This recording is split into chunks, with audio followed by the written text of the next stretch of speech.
Most people would jump at $1 million tip, but for one waitress, it was an insult she couldn't ignore. Her decision to reject the billionaire's grand gesture triggered a psychological collapse that forced him to confront his shallow existence. Watch how one woman's integrity turned a massive transaction into a brutal moral awakening that redefined a man's entire purpose. What happens when a man discovers that everything he owns cannot buy the one thing he truly needs? Nathan Calloway had spent nearly 2 decades chasing a version of success most people only dreamed about. At 39 years old, he stood at the head of a technology empire that stretched across the country. His companies employed thousands of people. His investments appeared regularly in major financial magazines. His name was attached to buildings, scholarships, and charity events. To the outside world, Nathan seemed to have everything. Yet every morning, he woke with the same unsettling feeling that something was missing. The Manhattan penthouse, the private jet, the endless achievements, none of them filled the quiet emptiness that followed him home each night. Whenever that feeling grew stronger, Nathan responded the only way he knew how. He bought something. A rare painting. A luxury property. A charitable project large enough to generate headlines. The satisfaction never lasted. His advisors admired him. Reporters praised him. Business leaders celebrated his generosity. As one of the country's most eligible bachelors, he was never short of attention. Invitations to exclusive dinners arrived constantly. Successful executives, socialites, and women from influential families often sought his company. Yet the attention rarely felt genuine. Most seemed fascinated by his wealth and influence rather than the man himself. Over time, Nathan began noticing something unsettling. People agreed with him too quickly. They laughed a little too eagerly at his jokes. Even old acquaintances seemed more interested in his status than his friendship. The more successful he became, the harder it was to know who truly cared about him. One evening, after another lavish charity banquet, Nathan sat alone in the back of his chauffeured car and stared out at the city lights. A troubling question entered his mind. If all his money disappeared tomorrow, would anyone still care who he was? The thought lingered far longer than he expected. Maybe many of his good deeds had become transactions. He gave money and received admiration. He funded projects and gained influence. Somewhere along the way, he had started believing that every problem could be solved with enough money and that every person, no matter how principled, ultimately had a price. What Nathan did not know was that this belief was about to be challenged. 2 days later, a simple visit to a small diner in New Jersey would introduce him to a waitress named Emily, a woman whose quiet integrity would force him to question everything he thought he understood about success, generosity, and the true value of a human being. The diner was tucked between a hardware store and a family-owned pharmacy in a quiet New Jersey town. The place was nothing like the restaurants he usually visited. There were no reservation lists, no celebrity chefs, and no investors discussing mergers over expensive meals. The scent of fresh coffee drifted through the air while local residents exchanged friendly greetings across the room. For reasons he could not fully explain, the simplicity felt refreshing. Nathan had first heard about the diner from one of his drivers, who described it as a place where people still knew each other by name. The comment had stayed with him. Lately, he had become fascinated by environments that money could not easily manufacture. As he settled into the booth, he observed the rhythm of the restaurant. Customers came and went. A retired couple shared breakfast near the window. A construction crew occupied a long table near the entrance. Everyone seemed connected by an invisible sense of familiarity. Then he noticed her. The waitress moved through the dining room with calm efficiency. She greeted each customer with genuine warmth, remembered drink orders without writing them down, and somehow managed to make every person feel seen. There was nothing flashy about her. Her uniform was simple. Her appearance was modest. Yet there was a quiet confidence in the way she carried herself that immediately captured Nathan's attention. For reasons he could not explain, he found himself watching her a little longer than necessary. Her name tag read Emily. When she approached his table, she offered the same friendly smile she gave everyone else. She did not recognize him, which Nathan found surprisingly pleasant. "Good morning," she said. "Can I start you off with some coffee?" Nathan nodded. "That would be great." Throughout the meal, he watched her interact with customers.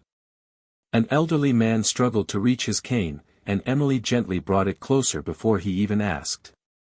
A tired mother arrived with 2 young children, and Emily quickly arranged extra napkins and crayons to make their visit easier. None of these gestures appeared calculated. There were no cameras, no audience, and no public recognition. She simply helped because she cared. Nathan found himself comparing her quiet kindness to the elaborate charity events he attended. The contrast was difficult to ignore. As he finished his meal, an idea began forming in his mind. It felt bold, dramatic, and strangely exciting. Perhaps this was exactly what he needed. Perhaps one extraordinary act of generosity could finally create the sense of purpose he had been searching for. He pulled a checkbook from his jacket pocket and carefully wrote an amount that would instantly transform almost anyone's life. $1 million. As he stared at the number, he imagined the reaction. Shock. Gratitude. Tears. Relief. Maybe even inspiration. The gesture would prove that wealth could still create meaningful change. More importantly, it would prove that he was capable of doing something truly significant. When Emily returned with the receipt, Nathan calmly placed the signed check on the table and slid it toward her. "This is for you," he said. At first, she glanced down casually, expecting an ordinary tip. Then her eyes stopped on the number. The noise of the diner seemed to fade as she looked back at him in complete silence. Around them, the ordinary morning continued, unaware that a moment was unfolding that would soon challenge everything Nathan believed about money, generosity, and human worth. For several long seconds, Emily simply stared at the check. Her expression was not excitement, disbelief, or joy. It was careful consideration. Nathan waited for the reaction he had imagined. He expected trembling hands, grateful tears, or at the very least a flood of questions. Instead, she lowered her eyes to the paper once more before quietly placing the check on the table between them. "Is this some kind of mistake?" she asked. Nathan smiled confidently. "No mistake. It is yours." Emily studied his face. $1 million. Yes. For serving breakfast. Nathan leaned back in his booth. For being the kind of person who deserves it. The answer sounded noble in his mind. He had rehearsed similar explanations before at charity events and award ceremonies. Usually people accepted them immediately. Emily did not. She remained silent for several moments, her fingers resting lightly on the edge of the check. Then, to Nathan's complete surprise, she gently slid it back across the table. "I cannot accept this," she said. Nathan blinked. Surely she had misunderstood. "You do not have to worry. The funds are real." "I am sure they are." "Then why refuse?" Emily looked at him calmly. "Because this is not really about me." The word struck him harder than he expected. Around them, the diner continued its normal routine. Coffee cups clinked softly against saucers. Conversations drifted through the room. Yet Nathan felt strangely disconnected from all of it. "Of course it is about you," he replied. "I am offering it to you." Emily shook her head. "No. You are offering it to yourself." Nathan frowned. The confidence that usually came so easily to him suddenly wavered. "I do not understand." "I think you do." Her voice remained respectful but firm. "You walked in here as a stranger. You watched me work for less than an hour. You do not know my family. You do not know my goals. You do not know my struggles. Yet somehow you decided I needed $1 million from you. Nathan searched for a response but found none. Emily continued. That amount of money is supposed to mean something. It is supposed to make me grateful. It is supposed to prove something important. She paused before adding, but I do not think it proves what you believe it proves. A strange tension settled over the table. Nathan had negotiated billion-dollar contracts and spoken before thousands of people without hesitation. Yet this conversation left him unexpectedly uncomfortable. You think I am trying to impress you? He asked. Emily offered a small, sad smile. I think you are trying to convince yourself of something. The words landed with surprising force. Nathan immediately wanted to reject them. Yet part of him could not. You could change your life with this money, he said quietly. Maybe, Emily replied. But my integrity is not for sale. And neither is my gratitude. She pushed the check a few inches closer to him. If accepting this means becoming part of someone else's redemption story, then it costs more than I am willing to pay. Nathan stared at the paper resting on the table. He could not explain why, but Emily's refusal unsettled him more than any criticism he had ever received. And as Emily walked away to serve another customer with the same calm dignity she had shown all morning, Nathan remained frozen in his seat, staring at the untouched check and wondering why her refusal felt less like rejection and more like a mirror he was suddenly afraid to look into. The drive back to Manhattan should have taken less than 2 hours, but for Nathan it felt much longer. The city skyline eventually appeared in the distance, yet his thoughts remained trapped inside the small diner. Emily's words replayed over and over in his mind with an uncomfortable clarity. You are offering it to yourself.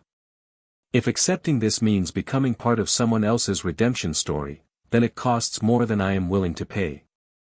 He had spent years hearing praise from executives, reporters, politicians, and charitable organizations. People regularly thanked him for his generosity. Entire rooms stood and applauded when his name appeared on screens. Yet somehow the opinion of a waitress he had known for less than an hour carried more weight than all of those voices combined. By the time he reached his penthouse, he felt restless. The familiar luxury that usually provided comfort now seemed strangely distant. He walked through rooms filled with expensive furniture and carefully selected artwork, but instead of pride, he felt irritation. Nothing around him answered the question that had begun forming inside his mind. Why had her refusal affected him so deeply? Nathan attempted to distract himself with work. He reviewed financial reports. He joined conference calls. He approved investment proposals. Normally these activities consumed his attention, but not that day. His focus repeatedly drifted back to the diner. Several times he caught himself staring at documents without reading a single word. Late that evening, he found the folded check still sitting inside his jacket pocket. He pulled it out and placed it on his desk. The amount written across the paper no longer impressed him.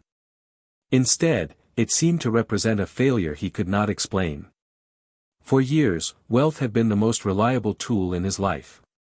Money opened doors. Money solved conflicts. Money created opportunities. Money earned gratitude. Whenever a problem appeared, he approached it like a business challenge and applied financial resources until it disappeared. The formula had always worked. At least he thought it had. Yet Emily had responded as though the money itself was irrelevant. That realization unsettled him. Near midnight, Nathan poured himself a cup of coffee and stood beside the floor-to-ceiling windows overlooking the city. Thousands of lights stretched across the darkness below. Somewhere among those millions of people were individuals whose lives had been touched by his donations, sponsorships, and charitable programs. For years, that thought had brought him satisfaction. Now it brought uncertainty. He suddenly wondered how many of those acts had been motivated by genuine concern and how many had been motivated by his desire to feel important. The question felt unfair at first. After all, the money had helped people regardless of his intentions. But another thought quickly followed. If the impact mattered so much, why had he always needed recognition attached to it? Why did his name appear on every building, every scholarship, every foundation? Why did anonymous giving never seem as appealing? Nathan sat down heavily in his chair. He considered the possibility that Emily had seen something he had spent years avoiding. Perhaps the emptiness he carried was not caused by a lack of success. Perhaps it was caused by the way he pursued meaning itself. The idea lingered long after midnight. And somewhere deep beneath his pride, a small crack had begun to form in the foundation of a life he once believed was beyond question. Over the following week, Nathan found himself doing something he had rarely done before.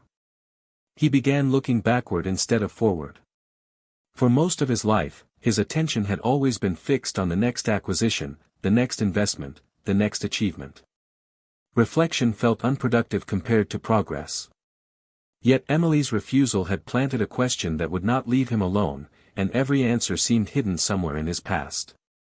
One afternoon, he asked his assistant to provide records from his charitable foundation dating back nearly 15 years.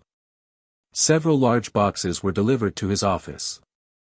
As he reviewed photographs, articles, speeches, and project summaries, he expected to feel pride.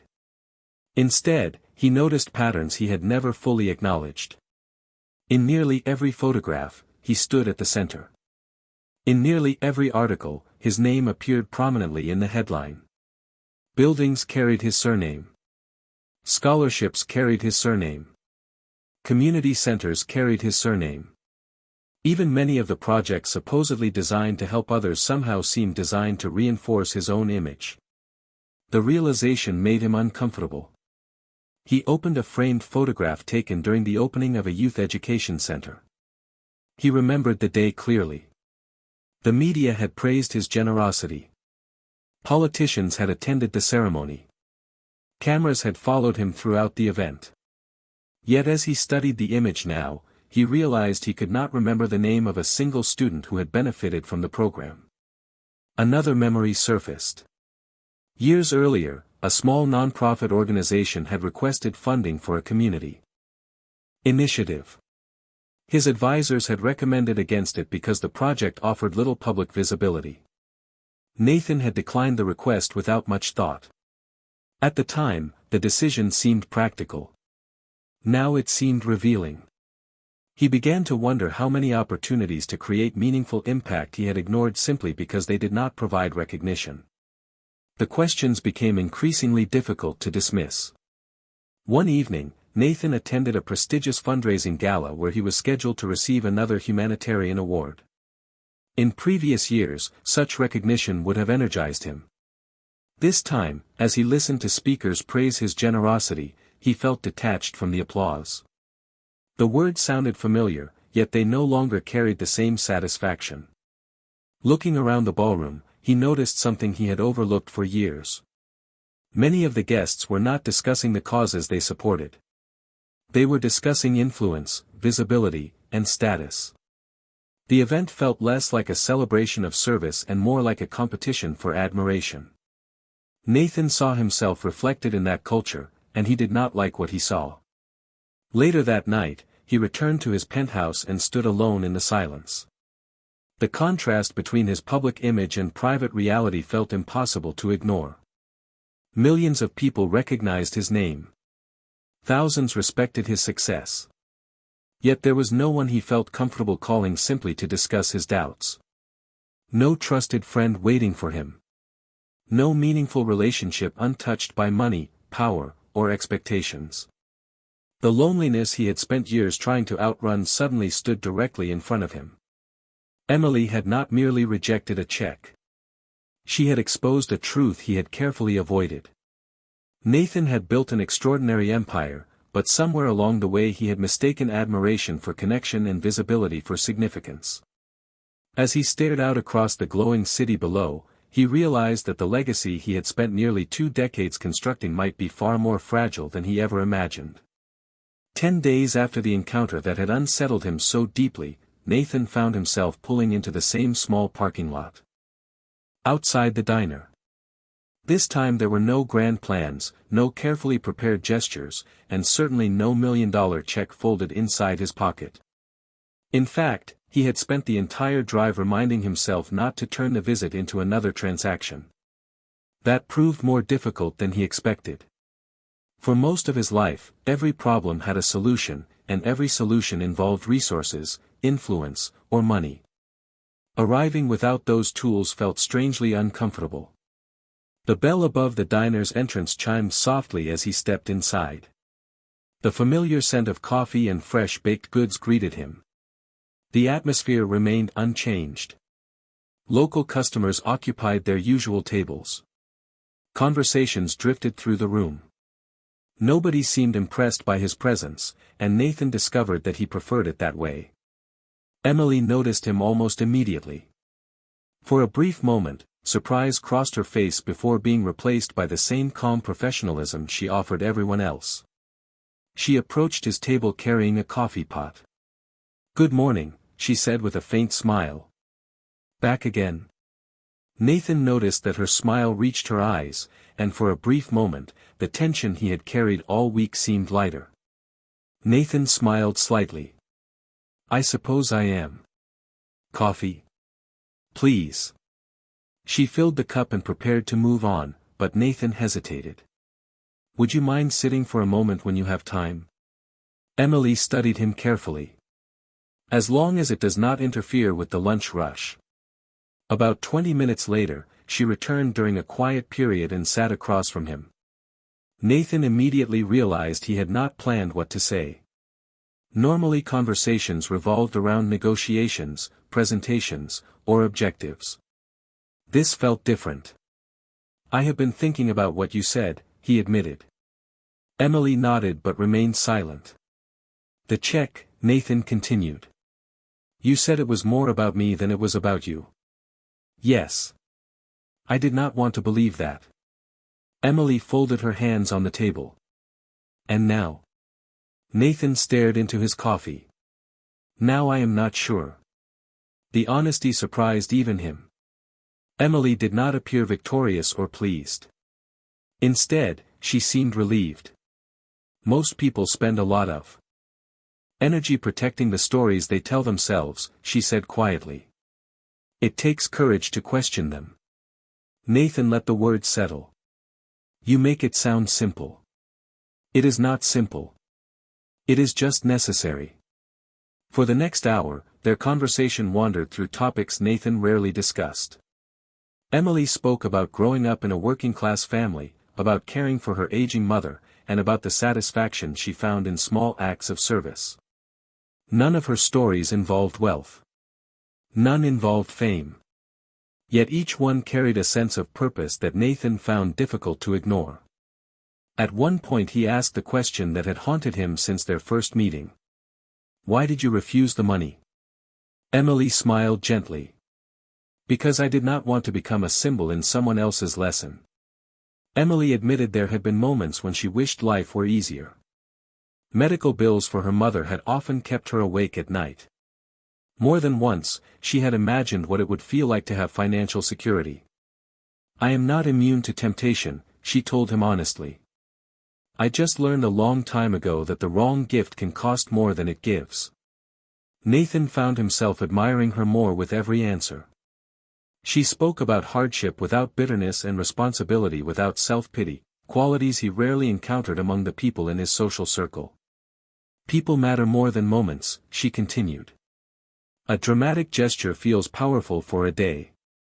Showing up consistently for others matters for years." As Nathan listened, he realized how foreign that perspective felt. His entire life had been built around large outcomes, visible achievements, and measurable success. Emily seemed to value something entirely different. She valued presence, responsibility, and quiet commitment. When Nathan finally left the diner that afternoon, he carried no new business opportunity, no signed agreement, and no public recognition. He felt as though he had gained something genuinely valuable simply by listening. The weeks that followed brought changes so subtle that few people around Nathan noticed them at first. There was no dramatic announcement, no public statement, and no headline describing a billionaire's transformation. Instead, the changes began in silence. Nathan started paying closer attention to people he had previously overlooked. He listened longer during conversations. He asked questions without immediately offering solutions. Most importantly, he resisted the urge to solve every problem with money. The habit was difficult to break. Years of success had conditioned him to believe that value could be measured, calculated, and purchased. Yet Emily's words continued to echo in his mind. People matter more than moments. Showing up consistently for others matters for years. The simplicity of that idea challenged assumptions he had carried for most of his life. One afternoon, while visiting one of his company's regional offices, Nathan noticed a maintenance employee carefully repairing a damaged staircase railing. Normally he would have walked past without a second thought. This time he stopped and watched. The man worked patiently, checking every detail before moving on. There would be no awards for the task. No media coverage. Most employees would never know his name. Yet the work itself mattered because hundreds of people would use those stairs safely each day. Nathan found himself appreciating forms of contribution that had nothing to do with visibility. Similar moments began appearing everywhere. He noticed a school crossing guard standing outside in cold weather each morning to protect children. He noticed a nurse comforting anxious patients without expecting recognition. He noticed parents working long hours while still making time to support their families. These were not stories that attracted headlines. They generated no applause and no prestige. Yet they represented a kind of quiet commitment that Nathan increasingly admired. During one of his visits to the diner, he shared these observations with Emily. She listened carefully before offering a thoughtful response. The world keeps moving because millions of people do important things that nobody celebrates, she said. Most of them will never appear on a stage or have a building named after them. Nathan smiled. A few months ago I probably would not have understood that. And now? Emily asked. Nathan considered the question. Now I think I spent too much time chasing significance and not enough time understanding it. Emily nodded as though the answer made perfect sense. Without asking, she placed his usual black coffee on the table. Nathan smiled. It was a small detail, yet somehow it felt more personal than invitations he received to exclusive Manhattan events. Their conversations continued over the following months. Business meetings filled his calendar, but it was the quiet afternoons at the diner that stayed in his thoughts. Nathan found himself speaking less and listening more. He was no longer trying to impress people. He was trying to learn from them. That shift slowly extended into other areas of his life. At company meetings, he encouraged employees to share concerns without fear of criticism. At foundation board sessions, he spent more time discussing long-term impact than public recognition. Several advisors seemed confused by the change. Others quietly welcomed it. Nathan no longer felt the same need to be seen as the smartest person in every room. The realization surprised him. The less energy he spent protecting his image, the more genuine his relationships became. By learning to value service that could not be measured in dollars, he was beginning to discover something wealth had never provided. He was discovering connection.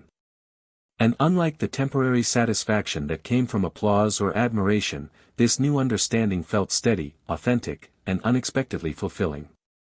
Several board members privately questioned his new direction. One executive warned that removing his name from major projects would weaken the company's public image. Another argued that anonymous giving offered little strategic value. For years Nathan would have agreed. This time he simply listened and said, if helping people only matters when someone notices, then we are helping for the wrong reason. As the months passed, the changes within Nathan became impossible to separate from the decisions he made as a leader. What had started as uncomfortable self-reflection gradually evolved into action. Not the kind of action that generated headlines or attracted television cameras, but the kind that quietly reshaped lives over time. One of the first things Nathan did was review the mission of his charitable foundation. For years, success had been measured through visibility.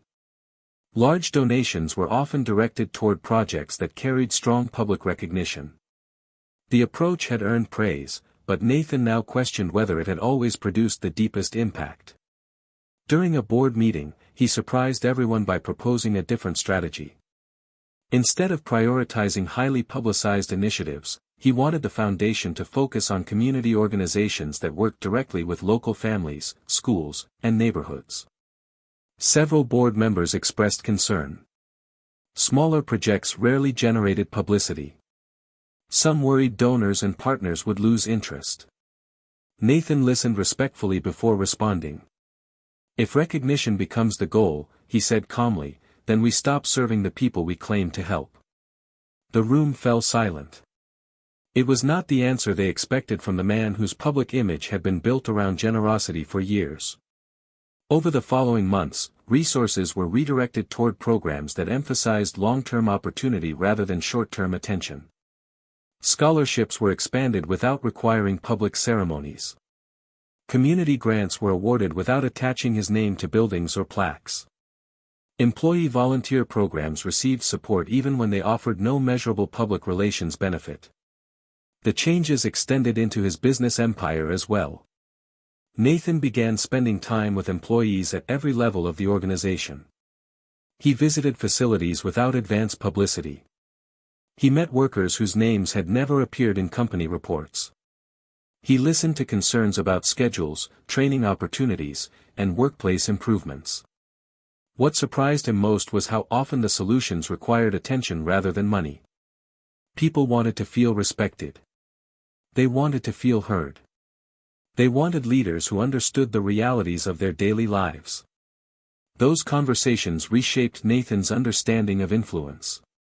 For years, he had believed leadership meant directing resources. Now he began to see that leadership also required humility. One afternoon, during another visit to the diner, Nathan shared some of these experiences with Emily. She listened with quiet interest while refilling coffee cups between customers. "It sounds like you are spending more time with people and less time with your reputation," she observed. Nathan laughed softly. "That may be the most accurate business advice I have received in years." Emily smiled. "Reputations are fragile. Character lasts longer." The words stayed with him long after he left. Looking back, Nathan realized that many of his previous accomplishments had been designed to make him look successful. The changes he was making now felt different. They were not designed for an audience. In many cases, nobody outside a small group of people even knew they were happening. Yet the satisfaction they brought felt deeper than any award he had ever received. The legacy he once imagined as a collection of towers, trophies, and public recognition was slowly being replaced by something more meaningful. Nathan was building a future centered not on how many people knew his name, but on how many lives quietly became better because he had learned to listen. His public relations team repeatedly encouraged him to publicize the foundation's new initiatives. They argued that visibility would strengthen his reputation. Nathan surprised them by refusing interview requests and declining media campaigns. The outcome mattered far more to him than the credit ever could. One evening, after her shift ended, they walked together toward the parking lot. The conversation flowed so easily that neither seemed eager for it to end. Nathan realized he had not laughed this easily in years.